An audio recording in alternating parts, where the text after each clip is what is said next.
Puede decirse que durante el gobierno de José Mujica, la prioridad del Ministerio de Vivienda, Ordenamiento Territorial y Medio Ambiente fue la emergencia habitacional. Ahora, con Tabaré Vázquez al frente del Ejecutivo, parece que las preocupaciones de esa cartera pasan por el desafío del desarrollo sostenible. El desarrollo ha de ser ambientalmente sostenible o simplemente no será desarrollo. En tal sentido, y ante los desafíos y posibilidades planteados en materia de cambio climático, preservación del medio ambiente y adecuada gestión de los recursos naturales, se propondrá al Poder Legislativo la creación de la Secretaría Nacional de Medio Ambiente, Cambio Climático y Agua. Sin embargo, pocos días después de la instalación del nuevo gobierno, la coyuntura obligó al Poder Ejecutivo a ponerse a trabajar con más intensidad de lo que seguramente había planificado. Algas microscópicas en la laguna del Sauce, propiciadas por las condiciones climáticas, deterioraron el agua de Ose en buena parte del departamento de Maldonado y pusieron nuevamente el foco sobre este problema que tenía un antecedente 2 años antes, cuando la usina de Aguas Corrientes enfrentó un problema similar afectando el servicio del área metropolitana. Ahora, en respuesta, las nuevas autoridades anunciaron obras millonarias para instrumentar un sistema de filtrado en esas 2 fuentes de agua.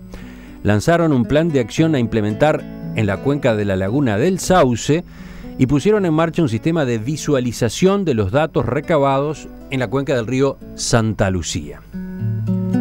¿Cómo está encarando el gobierno todo este frente? ¿En qué medida se pueden controlar y evitar episodios como el de Maldonado? Teníamos pendiente conversar de estos asuntos con la ministra de Vivienda, Ordenamiento Territorial y Medio Ambiente, Eneida de León. Con ella estamos esta mañana. Arquitecta de León, buen día. Buenos días, un placer estar acá. Yo reseñaba recién varias medidas que anunció el Poder Ejecutivo en estos asuntos, pero por lo visto debía haber agregado una más. Lo digo porque la semana pasada OCE sustituyó al gerente general Danilo Ríos y a la prosecretaria Laura de la Iglesia, y también se realizaron cambios en los cargos importantes de la Unidad de Gestión Descentralizada Maldonado. Y todos a pedido de Tabaré Vázquez, según trascendió. ¿Usted firmó las resoluciones? ¿Es otro coletazo de episodio de marzo? Bueno, no, yo no creo que sea eso en absoluto. Tampoco fue un pedido especial del presidente, que yo lo sepa, ¿no? Sí, lo conversamos con el presidente de OCE. Él no fue un coletazo, efectivamente. Él hacía mucho que había comentado, o sea, cuando yo asumí hablamos sobre los temas de su apoyo técnico, porque obviamente los funcionarios, estos son cargos que asumen los funcionarios de OCE, pero bajo un nombramiento del directorio. Y lo que ocurre es que a veces después de muchos años se van desgastando los propios funcionarios por su función dentro del organismo. Hay un tema de que, o sea, muchas veces se le llama corporativismo, cuando a veces los funcionarios defienden más sus cargos que a la propia institución. No es el caso o sea, lo estoy diciendo como ejemplo del desgaste a veces que ocurre, que a todos nos ha pasado, en definitiva, lo que hemos estado en la administración pública. La explicación es el desgaste, entonces, pero es mucha casualidad que estas remociones, que estas renovaciones se produzcan ahora, ¿no? Claro, pero lo que yo le afirmo es que esto lo veníamos conversando con el director, y justamente lo que no lo quiso hacer, a mí me pareció lógico, es que en el medio del tema de Maldonado se produjera esto. Por lo tanto, se esperó hasta el final y se hizo una reestructura un poco más general. O sea, no fue solo en la UGD de Maldonado, y tampoco fue solo acá en la central de OCE, ¿verdad? Pero entonces no hubo una evaluación de responsabilidades de una autoridad o de la otra en el caso Maldonado. Bueno, en el caso Maldonado hubo, sí, supongo, un análisis claro de OCE, y lo conversamos, inclusive lo conversamos con la propia Intendencia de Maldonado, porque no hay que olvidarse que la unidad de gestión descentralizada de Maldonado, el que maneja digamos la laguna El Sauce y la potabilización del agua, digamos, son las autoridades y los responsables son sugeridos por la intendencia o el intendente o la intendenta de Maldonado y luego avalado por la Junta. Es la máxima autoridad de la UGD, que además ese directorio está compuesto por presidente y vicepresidente de OCE también. Es un organismo conjunto, digamos, de la Intendencia y de OCE. ¿Y por qué señala esto? No, señalo porque en realidad no se... Montevideo le dio apoyo a Maldonado durante el periodo que hubo con el evento del mal gusto o el olor del agua, ¿verdad? Pero no fue, digamos, omisión a lo cual se le puede decir un funcionario omitió hacer esto o estuvo remiso en hacer alguna. Yo creo que se hizo todo lo que se pudo. Hay un tema que es muy importante, es que quizás la previsión de ese evento podía haberse asumido antes, o sea, primero hubo limpieza de filtros, eso permitió que digamos, pasara a la red alguna de estas bacterias, que son en realidad, una vez que pasa la red, hay que empezar con purgas, agregar cloro, son una serie de medidas que es difícil, digamos, resolverlas de un día para otro. Y la eutrofización, esa, digamos, contaminación, llamémosle así, de la laguna, a raíz de ustedes saben que tuvimos temperaturas de 40 grados en el mes de abril y mayo, o sea, cosa nunca vista en el Uruguay. Eso agravó la situación de tal forma que el tratamiento del agua hubo que, digamos, aumentar el carbono activado, toda una serie de medidas para la potabilización del agua, que implica también sacarle el gusto del olor. Ahora, una vez que pasan algunos de estos microorganismos a la red, es más difícil tratarlos. Hablemos justamente de las medidas que se tomaron a partir del caso de Maldonado. Se anunció la construcción de un sistema de filtrado, tanto en aguas corrientes como en Laguna del Sauce. ¿Para qué? Bueno, para atacar los problemas de mal olor y sabor en el agua potable. La inversión, según se dijo, sería de unos 72 millones de dólares. En Montevideo. ¿Cómo es? Sí, y 12 millones de dólares en Maldonado.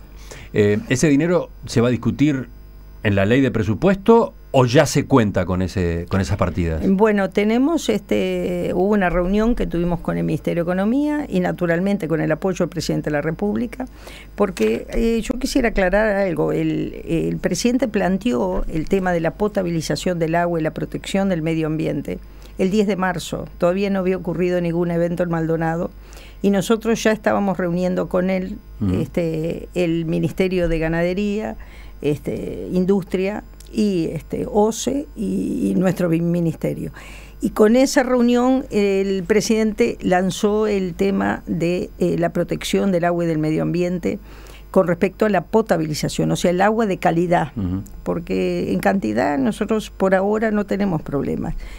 Sí tenemos que resolver el tema de la contaminación de nuestras cuencas, ¿verdad? Y entonces, a propósito de estas inversiones, ¿están los fondos previstos? Sí, están los fondos previstos para hacer estas inversiones inmediatamente y comenzar ya con otros proyectos. Ahora hablamos de eso, pero bueno, ¿cuándo se realizarían estas obras? ¿Cuánto tiempo llevarían? Y bueno, hay que hacer el proyecto de la construcción, son plantas de tratamiento, o sea, no es un elemento que se compre hecho.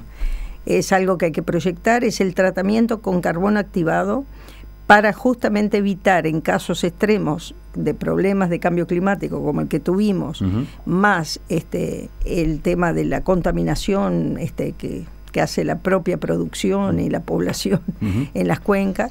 Con esa situación es que nosotros debemos prever este tratamiento. Este tratamiento implica que el agua la vamos a poder tratar en caso de algún evento como el que hubo en Maldonado, ¿verdad? O el que hubo en el 13 en Montevideo. Mi pregunta siguiente es, ¿por qué es necesario contar con esa mayor capacidad de filtrado? Digamos, las autoridades se rinden, se dan por vencidas. ¿No es posible recuperar la calidad de agua de la que se nutre esas plantas de OCE? Sí, es muy posible recuperarlo y en eso estamos. Lo que pasa es que eso lleva tiempo. O sea, revertir la situación de la eutrofización, o sea, el aporte de nutrientes que tienen las cuencas, o sea, las cuencas se contaminan no por hechos puntuales, sino a lo largo de 60 o 70 años de producción sobre esas cuencas, o sea, la producción agrícola, ganadera, las industrias, la contaminación a través de efluentes de las industrias, de los tambos, de las agroindustrias, o sea, y también del hombre, o sea, el saneamiento. Entonces, cuando se vuelca eso a las cuencas sin la debida protección y cuidado de los efluentes, o sea, no hay más remedio que revertir esa situación. Eso no se hace de un día para otro. Hablaremos de eso también, que es lo que se está organizando para revertir la contaminación que hoy tienen esas fuentes de agua. Pero para liquidar lo que estaba preguntándole, entonces, ¿cuándo estarán prontas esas plantas de tratamiento nuevas? Y pensamos que por lo menos va a llevar 1 año y medio, 2 años. Vayamos ahora a los anuncios que se hicieron el 5 de junio, el Día del Medio Ambiente. Usted firmó el Plan de Acción para la Protección de la Calidad Ambiental y la Disponibilidad como Fuente de Agua Potable de la Cuenca Hidrológica de la Laguna del Sauce. Un título larguísimo. Larguísimo. Es un plan similar al que se había aprobado en 2013 para la cuenca del río Santa Lucía. Exacto. Y que fue ratificado ahora, hace poco. Antes de entrar en las medidas en sí mismas, vamos a detallarlas y conocerlas, pero una pregunta, si se quiere, más política. ¿Por qué los planes llegan después de que se presenta una situación de crisis? ¿Pasó lo mismo en el gobierno Mujica? Bueno, con el inconveniente con el agua potable en Montevideo, después se anunció un plan para la cuenca de Santa Lucía. Bueno, a ver, vamos por partes. Es mucho más, primero, la cuenca, la protección de la cuenca de la Laguna del Sauce en sí, o el funcionamiento de la comisión de cuencas. O sea, la primer comisión de cuenca que funcionó fue la de la Laguna del Sauce. Eso hace años. Luego, en el año 12, se crea la cuenca, empieza a funcionar la cuenca de Santa Lucía. O sea, esas comisiones incluyen a todos los organismos que tengan que ver del gobierno, más la academia, o sea, la Universidad de la República, varias facultades, y además las propias organizaciones sociales de la zona. En el caso de Maldonado, también la Intendencia de Maldonado. Y la Comisión de Cuencas ya estaba funcionando, o sea, lo que, digamos, quizás dispara rápidamente cualquier evento de este tenor son medidas concretas y firmes, y fundamentalmente el control. Claro, pero esas medidas no debieron haberse resuelto antes, ¿no se veía venir este problema? Ya que había una comisión trabajando justamente. Claro, pero eso es casi un problema, digamos, científico, técnico, muy difícil de que o sea, pueden haber medidas que se tomen con anterioridad, pero es difícil prever lo que ocurrió efectivamente, por ejemplo, con la Laguna del Sauce. O sea, estábamos tratando todo el tema del agua en el mismo momento, cuando ocurre esto, digamos, 20 días más tarde, un mes más tarde de lo que estábamos ya hablando con el presidente, que era la preocupación del fundamental. Ocurre este evento en Maldonado y realmente cuando uno empieza a estudiar la situación, por qué ocurrió, por qué no se tomaron medidas antes, es difícil, porque es difícil prever de que nosotros estábamos en una situación de contaminación tal que era muy difícil que con los sistemas de potabilización pudiéramos parar algún ingreso de este tipo de bacterias. Y el otro tema es que surgió a raíz de este cambio, digamos, poca agua, poca lluvia, más unas temperaturas muy altas, surgió nuevas cianobacterias en Maldonado que nunca habían existido acá, que más bien son de países tropicales. Ajá. Entonces eso hace que, los políticos, yo tuve que aprender y ponerme a estudiar de veterana este tipo de cosas, porque no conocemos, no somos científicos. Sí nos apoyamos en los científicos, nos apoyamos en la academia, pero no es fácil prever este tipo de cosas, ¿verdad? Vayamos a las medidas. Las medidas procuran, en definitiva, reducir los aportes de nutrientes que llegan a la Laguna del Sauce por distintos motivos, por la actividad agrícola, por la actividad de industrias, por establecimientos de cría intensiva de animales, tambos, así como de centros poblados que todavía no tienen conexión al saneamiento. Es una mezcla, ¿no? Es una combinación de distintos factores. Se ha dispuesto que los predios rurales de la cuenca controlen la aplicación de plaguicidas, presenten planes de uso y manejo del suelo. Mi pregunta es, ¿hay una evaluación de cuán efectiva ha resultado esta serie de medidas en el otro caso, en el de la cuenca de Santa Lucía? Bueno, un poco para que tengamos todos una idea clara de qué significan esas medidas. En el caso del Santa Lucía, se estableció ya en el periodo pasado, fue una resolución que salió en la anterior administración, el tema de la zona buffer o la zona de protección de la cuenca. O sea, a cuánta distancia en cada lugar se puede laborear o llevar ganado o trabajar la tierra. Esa zona de protección tiene diferentes digamos, extensión de acuerdo a la importancia del lugar y fundamentalmente buscar la protección también de donde se toma el agua bruta, o sea, donde se toma el agua para potabilizarla. En este caso, digamos, la cuenca del Santa Lucía, se publicó, ahora fue en abril, una notificación a todos los padrones que están sobre la cuenca y que están afectados por esta medida, a los efectos de notificar públicamente a cada uno de ellas, y son más de 700.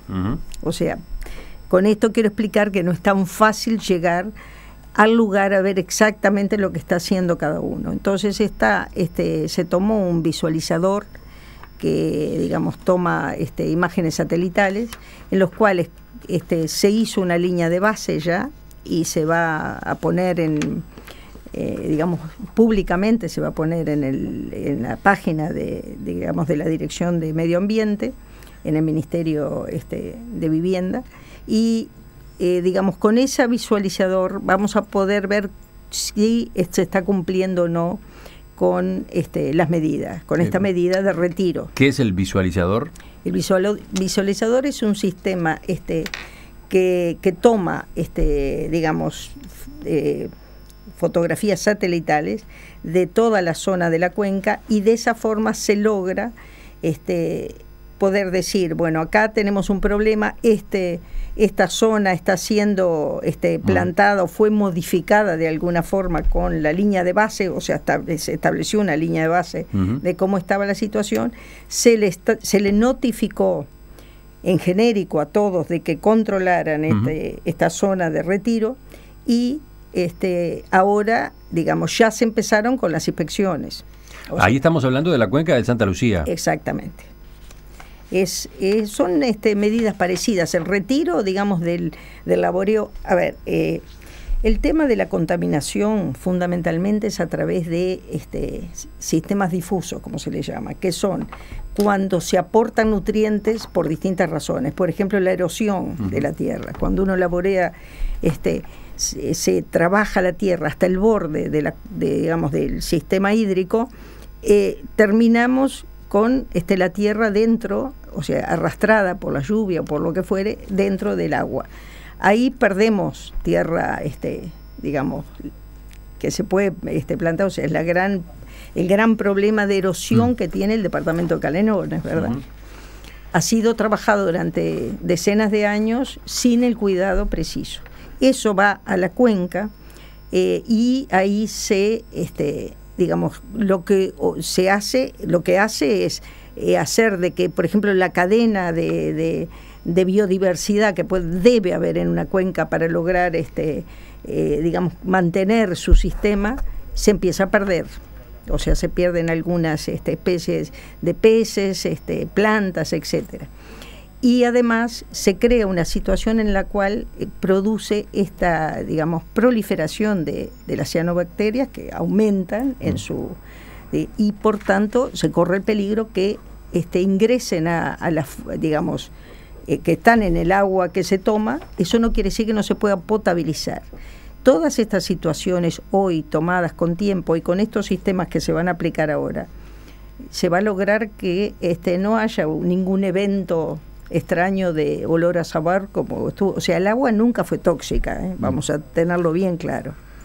Pero estamos hablando, yo le preguntaba qué indicaba la experiencia acumulada en Santa Lucía, en la cuenca del Santa Lucía. Sí. Esto del visualizador que usted está mencionando es algo nuevo. Eso es algo, perdón, va a ser una forma más rápida de control, porque el hecho del el recorrido de la cuenca o el ingreso a los establecimientos para mirar efectivamente es mucho más difícil. Está bien, pero mi pregunta es ¿qué ha ocurrido con la aplicación del plan de la cuenca del Santa Lucía desde que existe hasta hoy? ¿Cómo han funcionado las medidas que se dispusieron? Bueno, a ver, hay un problema legal por el cual nosotros tenemos que sacar resoluciones, decretos ministeriales o presidenciales para poder aplicar las medidas. Las medidas, aparte de ser aprobadas por las comisiones de cuenca, que son un organismo ya establecido, tienen que ser instrumentadas y no tienen que poder ser reclamadas como ilegales o inconstitucionales, ¿verdad? Eso es el tiempo que lleva el poder sacar las resoluciones para poderlas aplicar. Y además de eso, ya tenemos instalado, digamos, los equipos, ya están instalados los equipos de control, y hasta ahora que la comisión digamos, todas las medidas del Santa Lucía se han llevado a cabo por denuncias más bien, que es más rápido de ubicar. O sea, y ha habido multas. Yo veía números, por ejemplo, que en los primeros 5 meses del año se aplicaron 3.700 unidades reajustables por multas. Efectivamente, las multas, a ver, las denuncias de estos primeros 3 meses del año, o 4, de los primeros hasta donde yo le puedo dar los números, son prácticamente la misma cantidad que durante todo el año 2014. Y en el 14 ya subieron, en el 13 hubieron muy pocas denuncias y muy poca, se pudo llegar poco a ese tipo de cosas. Hoy estamos haciendo inspecciones constantemente, aplicando las multas correspondientes, notificando a los a todos los usuarios digamos, de la zona, y se va aplicando de acuerdo a lo que está más cerca de las tomas de agua de OCE, que es la zona, digamos, a la cual le estamos prestando especial atención. Pero, ¿qué pasa por otro lado con las industrias que tienen que reorganizar sus sistemas de vertido? Y bueno, a las industrias se les hace una inspección, se les ve, y se les intima que presenten sus planes. La mayoría de las industrias que son que están en la cuenca de Santa Lucía, son unas 26 o 27, no recuerdo bien, han presentado sus planes, otras no, han sido multadas por no presentar sus planes, otros planes han sido aceptados y se realizan las obras. Otros planes han sido rechazados y se les solicita, digamos, ampliaciones, modificaciones. O sea, las industrias es más fácil, digamos, de poder controlarlas, al ser menos también. Es más difícil con el tema de las agroindustrias. Los tambos están siendo manejados con el Ministerio de Ganadería a través del manejo de los planes de uso y manejo del suelo. Es muy importante eso. Eso también se está visualizando, lo está haciendo en todo el país el Ministerio de Ganadería, por lo tanto, pero es muy importante la parte de las cuencas. ¿Todo este mismo tipo de medidas ahora empieza a aplicarse en Laguna del Sauce? Sí, ya se aplicaba, o sea, en Laguna del Sauce ya tenía resoluciones de el laboreo cercano, pero sí, ahora ya se sacaron nuevas resoluciones por parte de la Comisión de Cuenca. También fueron aprobadas una vez que aprobó los funcionarios, digamos, de la Dinama que participan en la Comisión de Cuenca de la Laguna del Sauce, sugirieron nuevas medidas, se aprobaron por parte de la comisión y yo ya firmé estos decretos. Y a raíz de eso, digamos, ya estaba prohibida, por ejemplo, la náutica en la laguna, estaba prohibida la caza furtiva, la pesca. Y bueno, el tema es que esas cosas también las tenemos que controlar, no solo con nuestros funcionarios que hacen inspecciones y monitoreos constantemente, sino también por parte de la Intendencia.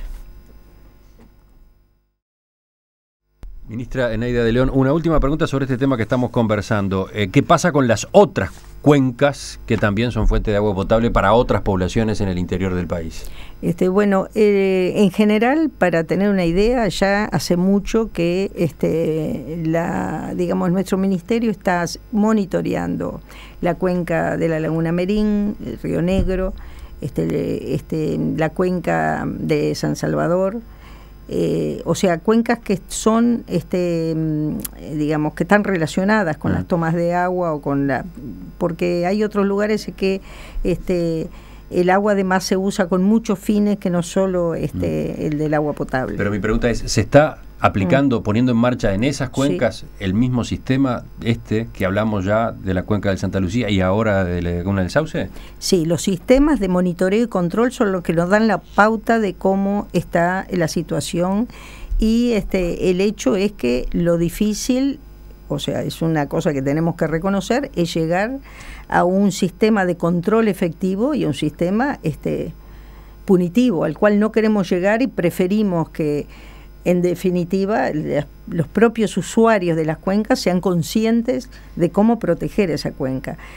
Yo lo que quisiera es aportar un dato, o sea, en Dinamarca, nosotros en el año 14 vinieron acá todo un grupo de daneses y dejaron los elementos que ellos utilizaron para limpiar sus cuencas, que tenían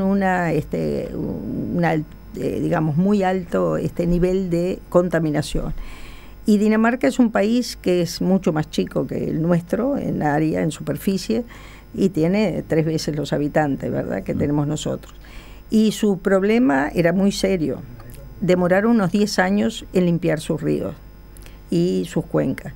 Esto no es una cosa de un día para otro, eso es algo que hay que, digamos, la población tiene que ser consciente de esto, que todos tenemos que ayudar. En Dinamarca, yo creo que si alguien deja una canilla abierta a esta altura, es posiblemente que acabe preso, ¿no? Enseguida le pregunto algunas otras situaciones que han estado sobre el tapete, vinculadas también con el agua. Sí, perfecto.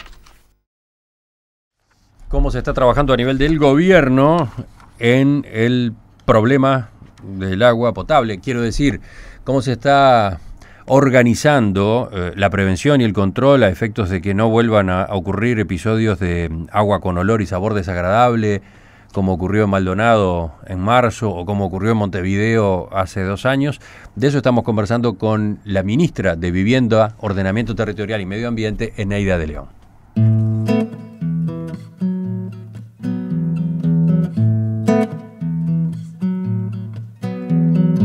Arquitecta de León, si hablamos de OCE, hay un tema que ha tenido ese organismo como protagonista en las últimas semanas. Me refiero a las denuncias que ha ido publicando el portal Sala de Redacción, que funciona en la órbita de la Facultad de Información y Comunicación de la Universidad de la República. Allí se ha sostenido en distintas notas que OCE ha ocultado información con respecto a la calidad del agua. Señalan que poseen decenas de informes sobre análisis realizados por OCE entre septiembre y diciembre de 2013 en la red de potabilización de Montevideo y otros de mayo de este año en Maldonado. Esos documentos, algunos de los cuales incluso fueron publicados allí en la web, indican la presencia de cianobacterias en el agua tratada por el ente, cuando, por otro lado, el presidente de OCE, Milton Machado, había afirmado que nunca han pasado al agua cianobacterias tóxicas. Eso lo dijo, por ejemplo, el 19 de marzo en el diario El País. ¿Usted estaba al tanto de estos datos antes de que aparecieran en ese sitio? Sí, estamos al tanto de todos los monitoreos. O sea, los monitoreos de las cuencas las hace OCE en muchos lugares, o sea, son cientos de datos que se aportan. Los hace nuestro ministerio a través de la dirección de la DINAMA. Son cientos de análisis, no solo en estas cuencas, sino en las que estuve obrando y otros lados del país, ríos y lagunas y lagos. La laguna del Cisne es otra digamos, cuenca que es monitoreada, además fuertemente, porque también es agua potable la que se saca de allí. ¿Pero qué importancia le asigna usted a estos datos? Bueno, esos datos fueron tomados, o sea, cuando uno toma digamos, los datos son publicados, no hay nadie que mienta con respecto a eso. Eso es algo que molesta grandemente cuando estamos siendo absolutamente transparentes, y hemos hecho fácilmente 4 conferencias de prensa con este tema. con los Ministerio de Ganadería, Ministerio de Industria y OCE. Las reuniones que maneja el presidente, que manejó desde el primer momento, mucho antes que se produjera algún evento, fue con todos los integrantes, incluyendo a OCE en esto. Todos los datos están colgados en la página web, todo el mundo tiene acceso a ellos. Ahora, ¿cómo se interpretan? Son los científicos los que los interpretan. El tema, digamos, de las afirmaciones, el agua es potable o no es potable, el agua es tóxica, un día le preguntaron a un científico que no es de comunicaciones, sino un científico de la Facultad de Ciencias, ¿qué provocaba la cianobacteria? Y dijo, hemorragias en el hígado, ¿verdad? Eso provoca, digamos, un terror generalizado. Pero cuando la uno nota empieza... sobre todo pone énfasis en que hay una contradicción entre los resultados de esos informes y lo que las autoridades de OCE han dicho. A ver, porque por lo visto entonces ha habido cianobacterias tóxicas en el agua potable, en el agua ya para el suministro, ¿no? Cuando la Organización Mundial de la Salud define a las cianobacterias como un peligro para la salud pública. Claro, es como cualquier elemento tóxico que haya. Uh-huh. Hay un ejemplo que alguien puso en algún momento muy claramente, que fue, si uno fuma un cigarrillo, posiblemente, o sea, no tenga efectos en su, digamos, en su salud. Uh-huh. Ahora, si fuma 2 cajillas por día durante 30 años, muy probable que tenga efectos sobre su salud. Lo mismo pasa con las cianobacterias. Sí, pero las propias notas citan normas internas de OCE que recomiendan la ausencia de cianobacterias potencialmente tóxicas en 25 mililitros de agua analizada. O sea que incluso en una muestra de 25 mililitros de agua analizada debe faltar. No puede haber estas cianobacterias, ¿no? A ver, yo le explico. Cuando se hacen análisis en el agua, en cualquier red, hay un porcentaje de esos análisis, de esas muestras que pueden dar mal. Uno hace 150 análisis, pueden haber algunas que den mal. En esos casos se hace una previsión de remuestrar, a ver si fue bien hecha esa muestra, y después se toman medidas, se purga la zona, se cierra la posibilidad que pase al resto de la red, se clora, se aplica cloro, o sea, toda una serie de elementos que son los que potabilizan el agua. En este país, y creo que a esta altura en ningún lugar del mundo se puede tomar agua directa de ninguna cuenca en la cual el hombre haya puesto su pie cerca. Uh-huh. Entonces, es muy simple. Por ejemplo, usted tiene 150 muestras y de esas 150 hay 2 o 3 que dan mal, pero no solo por cianobacterias, por otras razones, ¿verdad? Pueden haber colifecales, que quizás es una situación más grave, ¿no? Uh-huh. En ese caso, el agua sigue siendo potable. Por ejemplo, cuando en Europa el 93% de las muestras dan bien, el agua es potable. ¿Por qué? Porque hay un porcentaje de posibilidades. No es que si hay una cianobacteria, no existe una cianobacteria, es un disparate, es un elemento microscópico. Yo creo que eso ya es casi de científicos. En Latinoamérica, con las muestras, se admite un 73% bien. O sea, y nosotros en esos análisis que hay nunca bajamos del 99%. Dice uno de nuestros oyentes, Miguel, en este tema el control social es clave. Debemos tomar conciencia para actuar responsablemente en lo individual y denunciando si vemos irregularidades. Y después pregunta, ¿dónde llamamos?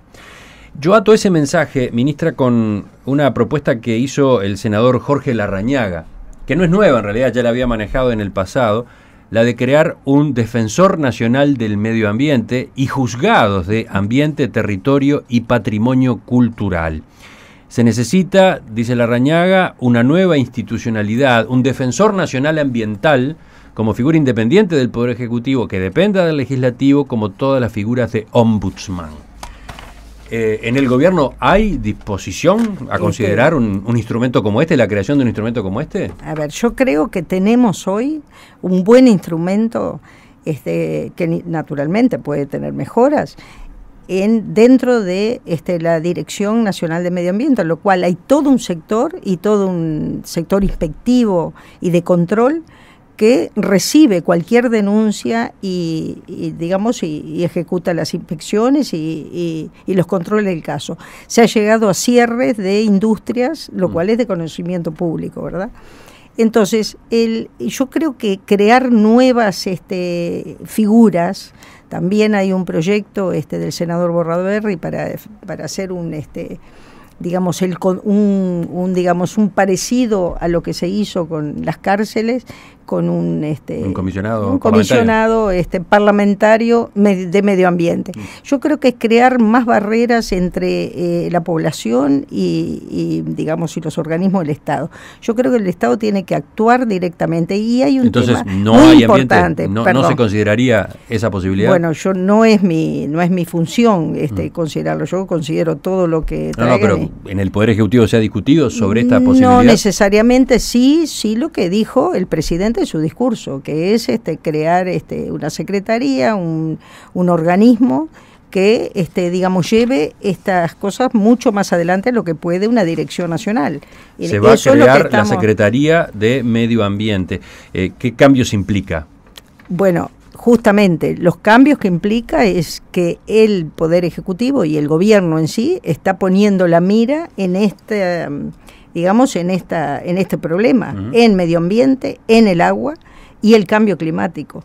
O sea, ya tenemos en el ministerio nuestro la sección de cambio climático, eran 5 o 6 funcionarios que estaban dentro de la DINAMA. Yo ahora tengo una unidad por el cambio climático directamente asociada a la ministra, ¿no?